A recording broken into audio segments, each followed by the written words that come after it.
Sebagai contoh, lapangan terbang.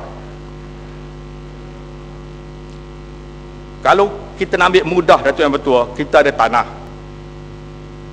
Kita cari duit, kita buat rumah. Bila siap rumah yang kita bina, kita beri sewa. Tapi sewa, hasil sewa orang lain yang kebas. Buat airport, guna duit negeri, tapi airport tax orang lain yang ambil. Negeri Terengganu tak dapat manfaat. Serupa juga macam Lebuh Raya yang saya sebutkan tadi. Jadi itulah sebabnya Yang Berhormat Datuk Bertuah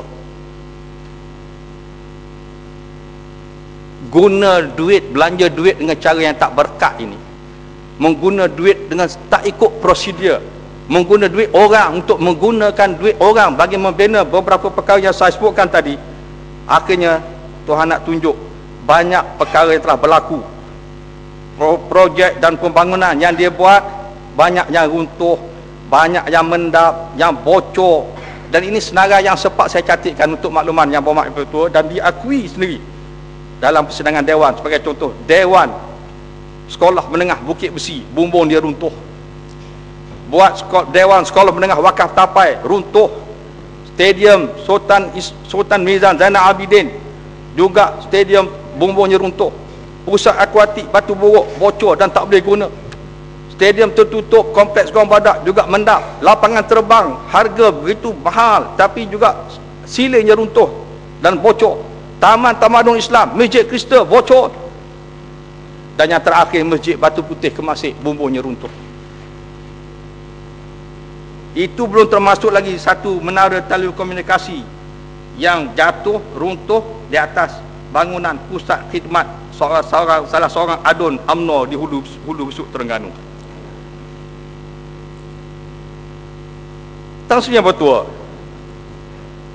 yang kita harap dari segi apa yang saya sebutkan tadi, bila berlaku keruntuhan, berlaku kebocoran, mendap dan macam-macam perkara yang berlaku, Menteri turun, Menteri Besar pun turun, tubuh Jawatankuasa Penyiasat, tapi sampai sekarang tidak ada disebutkan secara jelas apa punca berlaku keruntuhan-keruntuhan semua.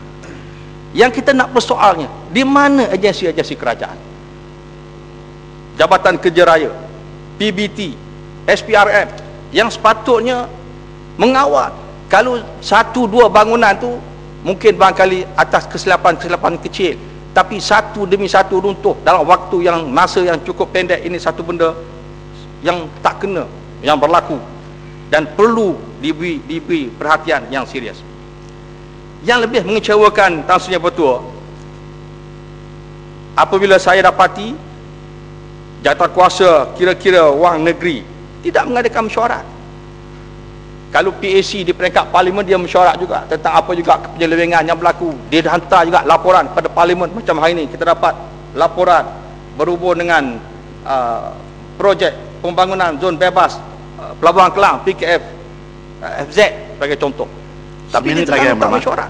Seminit lagi. Jadi Yang Berhormat Tua-tua, saya harap sungguh-sungguh supaya pengalaman dan apa yang berlaku di Terengganu, sudahlah hak rakyat dan negeri dinafikan. Perbelanjaan pula digunakan untuk membuat projek dan juga pembangunan yang tak ikut kehendak prioriti dan keutamaan rakyat dan tidak mengambil kira pandangan rakyat. Ini sepatutnya diberhentikan.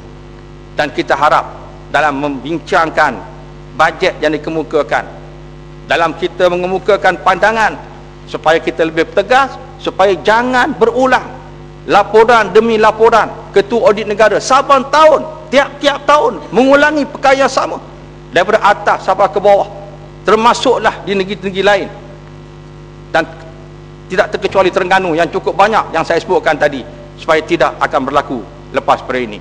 Saya ucap terima kasih atas kesempatan yang diberikan Yang Berhormat Datuk Tan Sri Yang Bertuah.